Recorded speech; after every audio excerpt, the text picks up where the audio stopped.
नमो नमः। प्रिय छात्र एवं छात्राओं, आज मैं शास्त्री प्रथम खंड हिंदी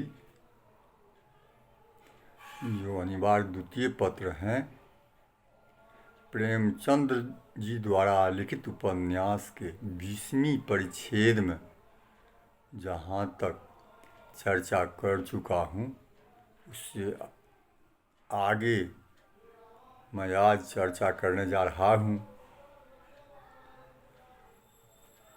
जब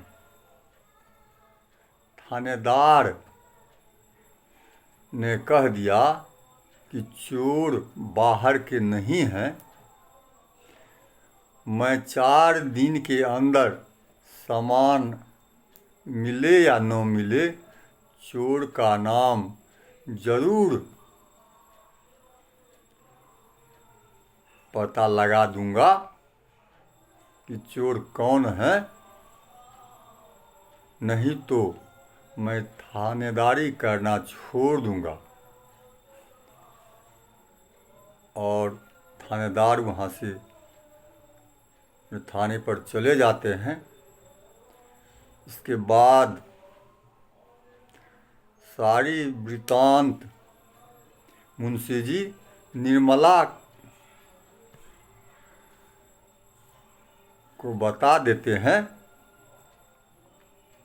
इस पर निर्मला सहम उठती है और कहती है, आप थानेदार से यह कह दीजिए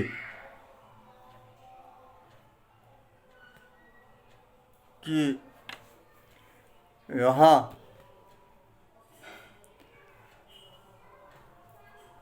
इंक्वायरी या तफ्तीश न करें, अपने आपके पैर पकड़ती हूँ। इस पर मुंशी जी कहते हैं, आखिर क्यों? निर्मला इस पर कहती है, अब क्या बताऊं? वह कह रहा है कि घर के ही किसी आदमी का काम है। मुंशी जी कहते हैं तो उसे बकने दो। जियाराम अपने कमरे में बैठा हुआ भगवान को याद कर रहा था। उसके मुंह से हवाइयाँ उड़ रही थी। सुन चुका था पुलिस वाले चेहरे से भाप जाते हैं, बाहर निकलने की हिम्मत न करती थी। अर्थात जियाराम को बाहर निकलना हिम्मत न होता था। दोनों आदमी में क्या बातें हो रही थी यह जानने के लिए छटपटा रहा था। तो जो ही थानेदार चला गया और भूंगी किसी काम से बाहर निकले। जियाराम ने पूछा, थानेदार क्या कर रहा था भूंगी? तो भूंगी ने से कहते हैं जियाराम से, दाढ़ीदार कहता था घर के ही किसी आदमी का काम है, बाहर का कोई नहीं है।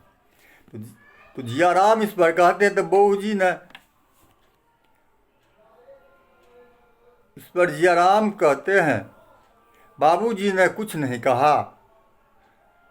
भूंगी इस पर कहती है, कुछ तो नहीं कहा, खड़े हूँ करते रहे। घर पर भूंगी ही गैर है और तो सब अपने ही हैं। इस पर जियाराम कहते हैं, मैं भी तो गैर हूँ, तू ही क्यों? भूंगी कहते, तुम गैर काहे को हो भैया? जियाराम इस पर कहती है, बाबूजी ने थानेदार से कहा नहीं, घर में किसी पर उसका सुभाव तो नहीं। भूंगी कहती है, कुछ तो कहते ही नहीं थे।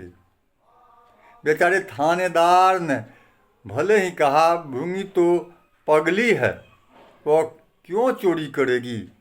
बाबूजी मुझे फंसा ही देते। इस पर जियाराम कहते हैं, तब तो तू भी निकल गया,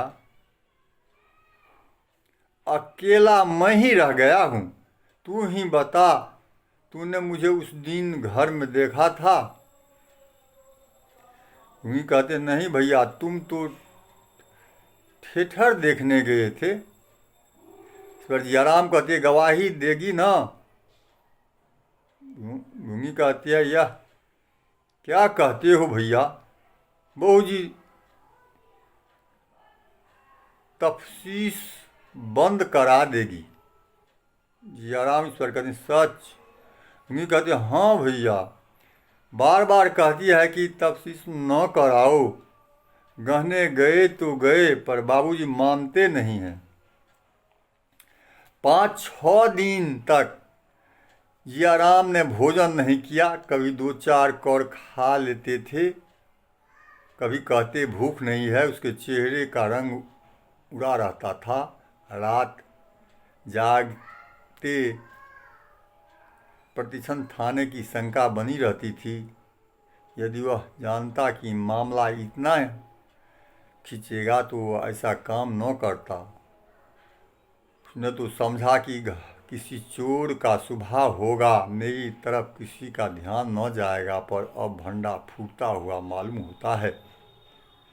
अभागा थानेदार जिस ढंग से छानबीन कर रहा है, उसे जियाराम को बड़ी शंका है। 7वें दिन संध्या समय जियाराम घर लौटा तो बहुत चिंता था। आज वह उसे बचने की कुछ न कुछ आशा थी। माल अभी तक बरामद कहीं न हुआ था, पर काम उस माल के बरामद होने की खबर मिल गई थी। इसी दम थानेदार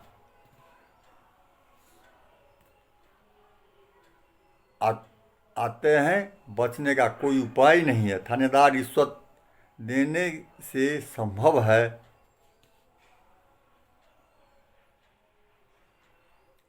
रुपया हाथ में न थे, पर क्या बात छिपी रहेगी? अभी माल बरामद नहीं हुआ।